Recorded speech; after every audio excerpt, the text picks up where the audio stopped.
मना तो रहे हैं आज़ादी का दिन, लेकिन इसकी कीमत कितनी ज़्यादा हमें अदा करनी पड़ी, इसके हवाले से हम सबसे पहले बात करेंगे, जो कि सबसे ज़्यादा ज़रूरी है।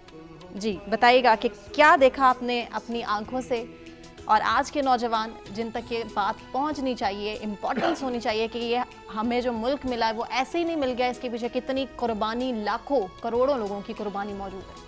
बिस्मिल्लाहिर्रहमानिर्रहीम। मेरा ताल्लुक़ मशरक़ी पंजाब की एक रियासत कपूरथला से है। ये सिख रियासत थी, यहाँ मुसलमानों की आबादी 68% थी, यानी अक्सरियत मुसलमानों की थी, और उसका वज़ीर-ए-आज़म भी हमेशा से मुसलमान होता था। सही। वहाँ जब मुस्लिम लीग का क़याम मामले में आया और ये आखिरी दिनों में जलसे जुलूस शुरू हुए, तो मैं उस वक्त हाई स्कूल में पढ़ता था, एक बच्चा मुस्लिम लीग कायम की।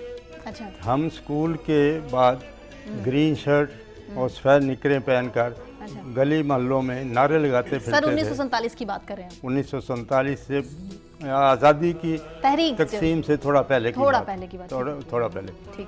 तो हमारा नारा ये होता था, जैसे आम मुस्लिम लीगों का नारा था उस वक्त, जी, लेके रहेंगे पाकिस्तान, बट के रहेगा हिंदुस्तान। पाकिस्तान का मतलब क्या? ला इलाहा इल्लल्लाह। तो हिंदू असातिज़ा हमसे बहुत ज़्यादा जलते थे। अच्छा। वो हमें कहते थे जिना के बछूंगड़े और पाकिस्तान के शतूंगड़े।